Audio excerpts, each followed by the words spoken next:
आज का ये दिन ऐतिहासिक दिन है और ये केवल हमारे राज्य के लिए ही नहीं बल्कि पूरे भारतवर्ष के लिए आज ये बहुत ऐतिहासिक दिन है, क्योंकि आज हम समाज में समानता स्थापित करने से उद्देश्य से बनाई गई समान नागरिक संहिता को देवभूमि उत्तराखंड में लागू करने जा रहे हैं।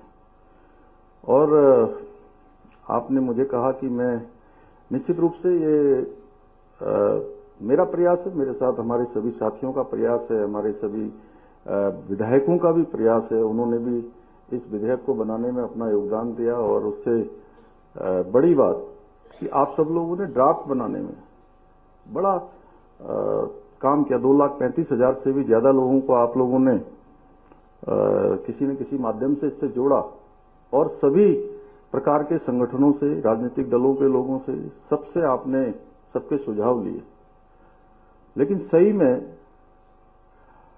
इस गंगा को निकालने का श्रेय अगर किसी को जाता है तो देवभूमि उत्तराखंड की जनता को जाता है, जिन्होंने हमको जो है इसके लिए अपना आशीर्वाद दिया। आज उत्तराखंड में यूसीसी लागू करके हम संविधान निर्माता बाबा साहब भीमराव अंबेडकर जी सहित संविधान सभा के सभी सम्मानित सदस्यों को अपनी सच्ची भावांजलि अर्पित कर रहे हैं।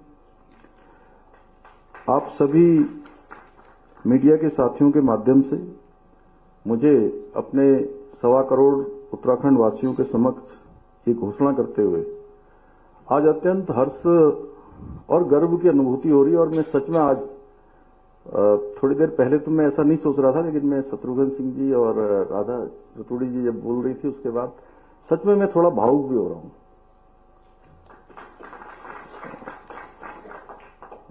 कि इसी क्षण से आज उत्तराखंड में इसी क्षण से समान नागरिक संहिता पूर्ण रूप से लागू हो गई है और इसी क्षण से उत्तराखंड राज्य के समस्त नागरिकों के संवैधानिक और नागरिक अधिकार एक समान हो गए हैं और इसी क्षण से सभी धर्म की महिलाओं को समान अधिकार प्राप्त हुए हैं। जो हम बार बार कहते थे कि देश की आधी आबादी का एक पूरा कानून है, तो ये पूरा कानून देवभूमि उत्तराखंड में लागू हो गया है। आज के इस अवसर पर मैं आदरणीय प्रधानमंत्री श्री नरेंद्र मोदी जी, आदरणीय गृह मंत्री श्री अमित शाह जी को भी समस्त उत्तराखंड वासियों की ओर से हार्दिक धन्यवाद देता हूं कि जिनके मार्गदर्शन में आज हम इस कानून को देवभूमि में लागू करने में सफल हुए हैं। साथ ही मैं इस कानून को धरातल पर उतारने में अपना महत्वपूर्ण योगदान देने वाले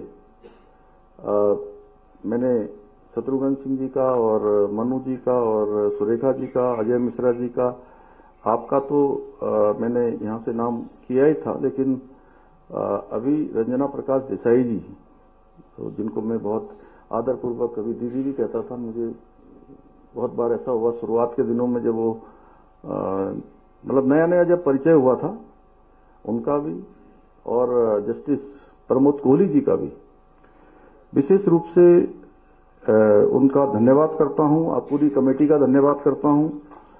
नियमावली बनाने के सभी सदस्यों का, उनके अध्यक्ष जी का, शत्रुघ्न सिंह जी का, उनका भी, और हमारे विधानसभा के सभी सदस्यगणों का,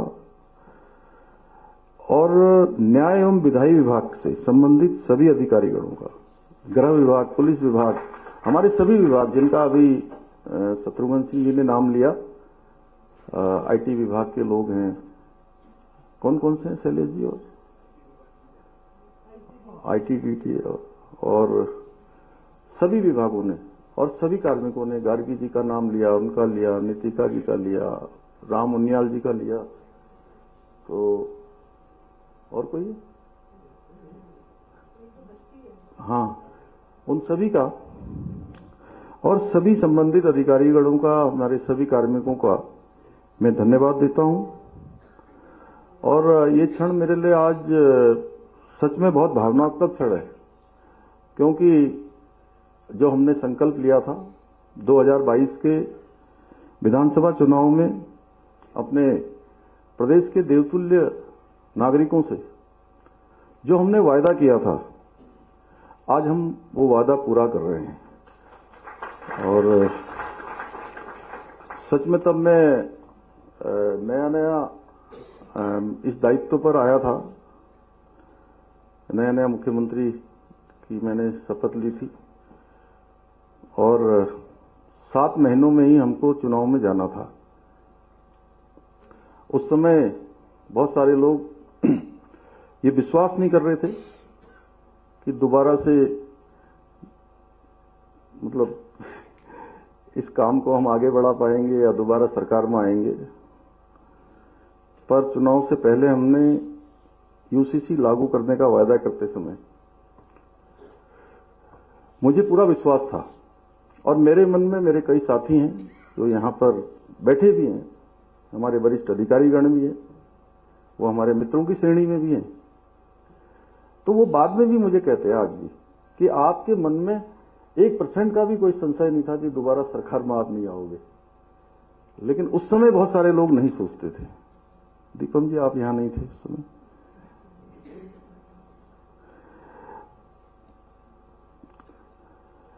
मुझे पूरा विश्वास था कि देवभूमि उत्तराखंड की जनता इस देवतुल्य कार्य में हमारा अवश्य साथ देगी, और हुआ भी यही।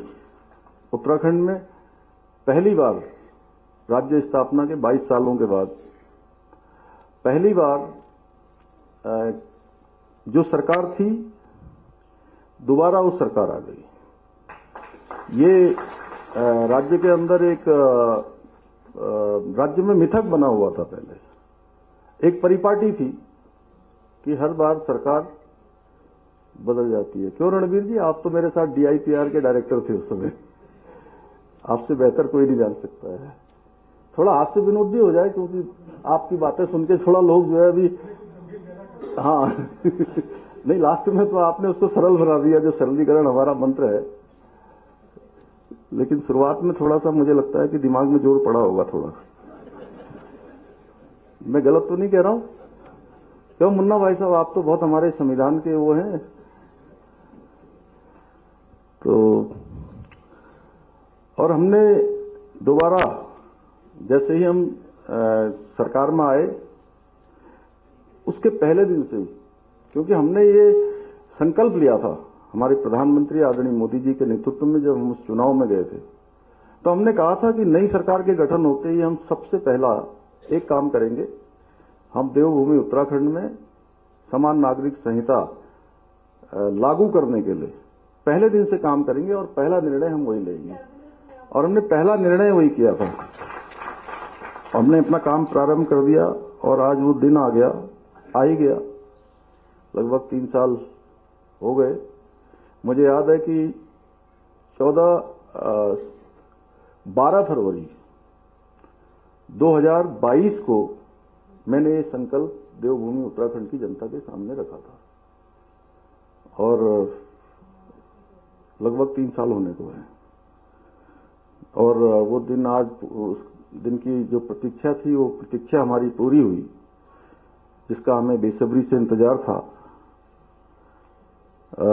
भाइयों बहनों, अगर मैं एक वाक्य में कहूं तो समान नागरिक संहिता जाति, धर्म, लिंग आदि में अंतर के आधार पर कानूनी मामलों में होने वाले भेदभाव को समाप्त करने का एक संवैधानिक उपाय है।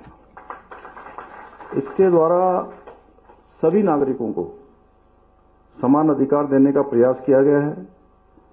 इसके लागू होने से प्रदेश में सच्चे अर्थों में महिला सशक्तिकरण सुनिश्चित हो सकेगा, जिसके बारे में मैंने अभी कहा कि सशक्तिकरण भी होगा, सुरक्षा भी होगी।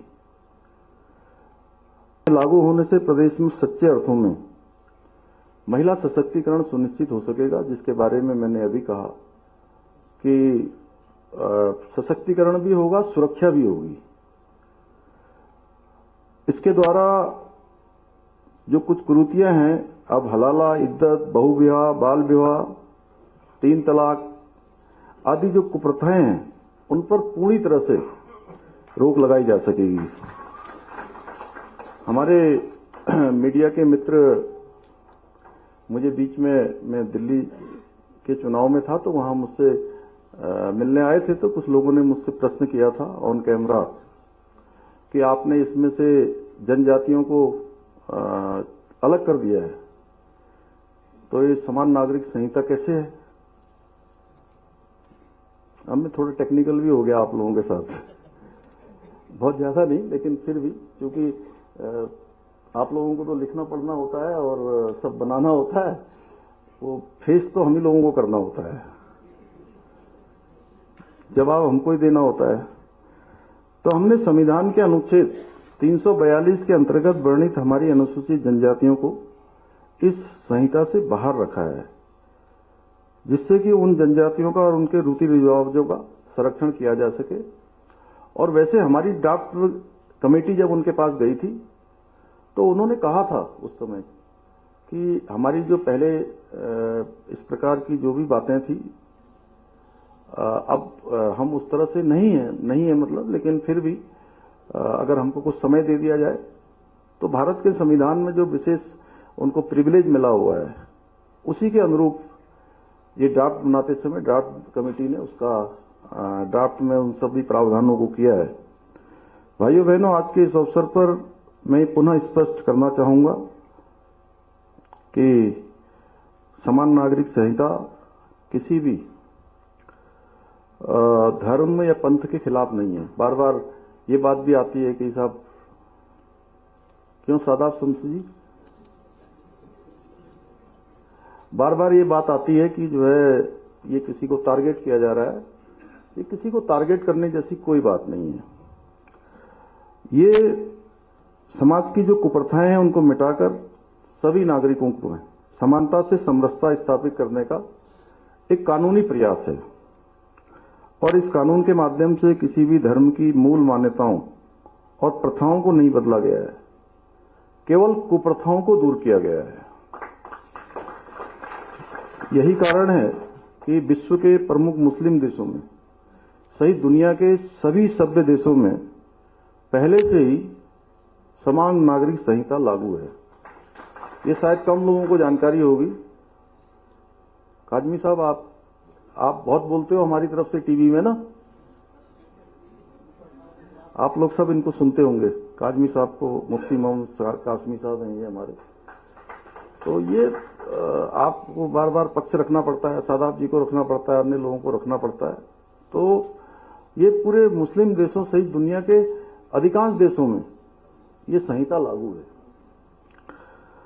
इस कानून द्वारा सभी धर्मों के लोगों के लिए विवाह और विवाह विच्छेद तो समझ गए ना, उसको डिफाइन तो नहीं करना है कोई आप लोगों को, भैया बाद में मत कहना, क्योंकि अभी अलग अलग से वो मैं नहीं बता पाऊंगा। मैं इसलिए ऐसे बोल रहा हूं कि आप लोग अपनी वो उसमें रख लीजिए, सब लोग मीडिया में। नहीं तो क्या होता है सौरभ जी, एक बार फिर एक को मतलब एक भी भाई ने लिया तो फिर मुझे जो है 2-3 घंटे जो है इसी में लग जाते हैं। आज क्योंकि कल से राष्ट्रीय खेल भी प्रारंभ हो रहे हैं, तो अभी उसमें भी पूरी रात तक काम करना है, सब लोगों को तैयारी करनी है। विनोद दा, आप लोग तो मेजबान हैं यहाँ पे। तो विवाह विच्छेद एवं उत्तराधिकार आदि से संबंधित नियमों का, इन सभी नियमों को समान कर दिया गया है। जैसे सभी धर्म के लोग अपने अपने रीति रिवाज के अनुसार विवाह कर सकते हैं, इसमें कोई परिवर्तन नहीं किया गया है।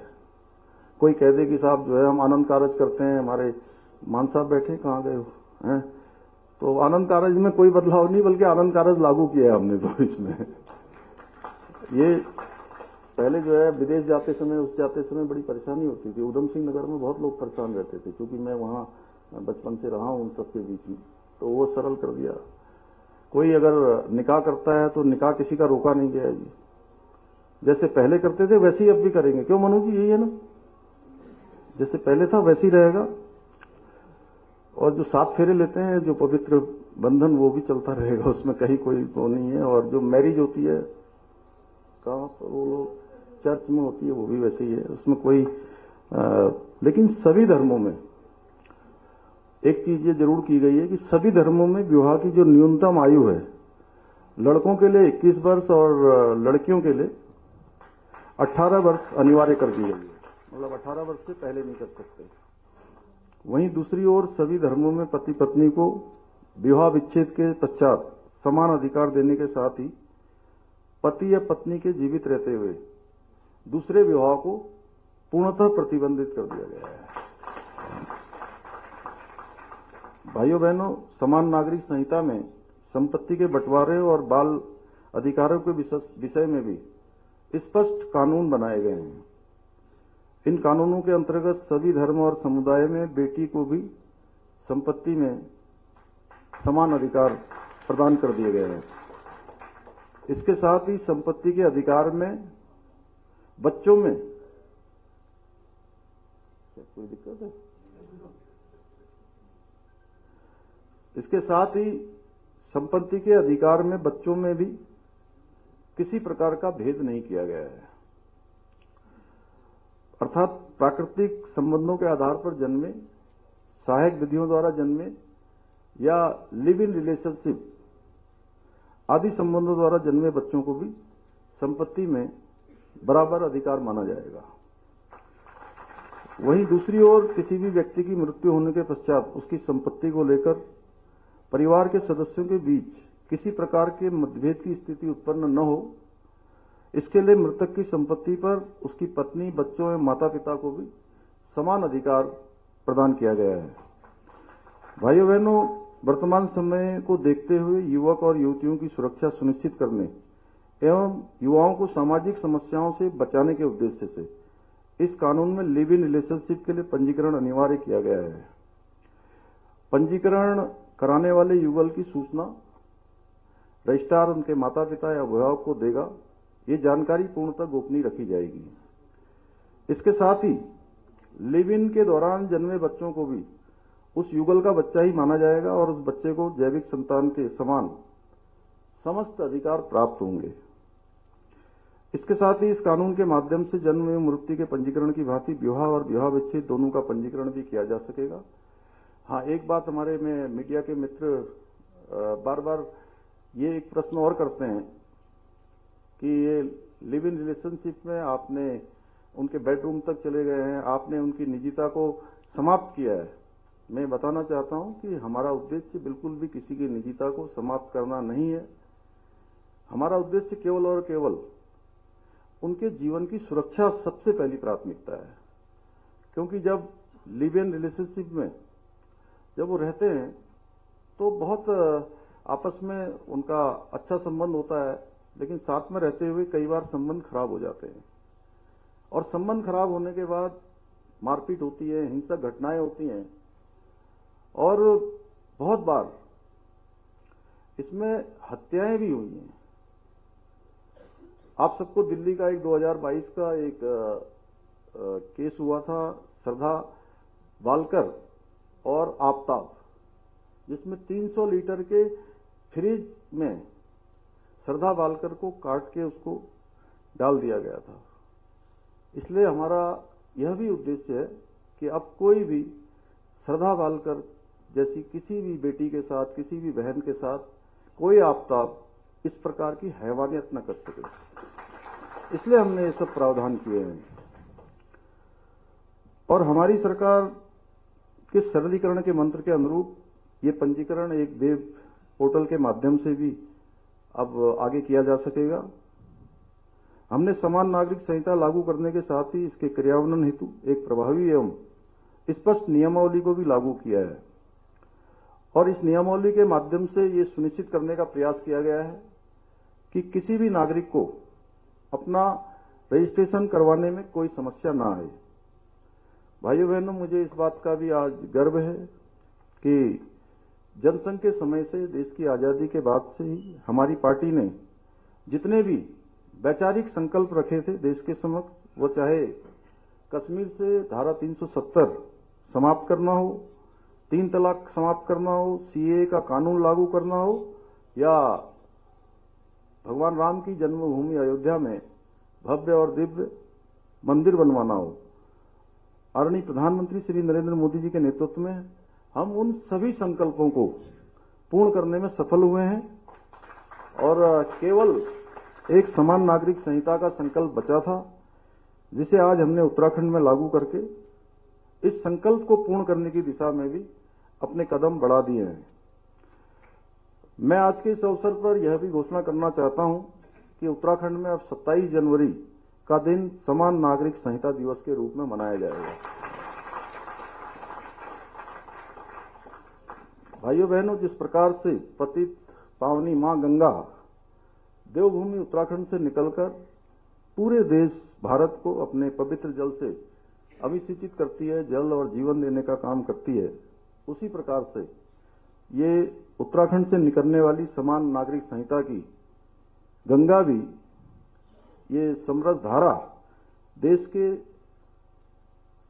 सभी देशवासियों को निकट भविष्य में आगे बढ़ने के लिए प्रेरित करेगी, सभी को लाभ देगी।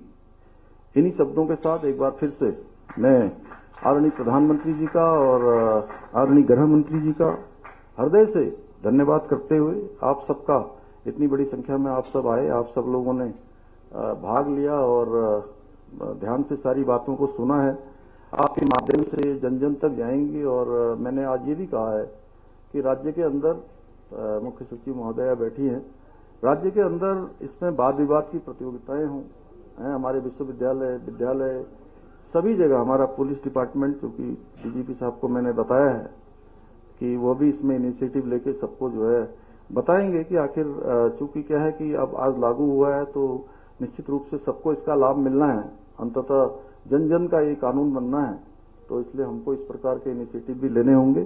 पुनः सभी का धन्यवाद करते हुए मैं अपनी बात समाप्त करता हूं।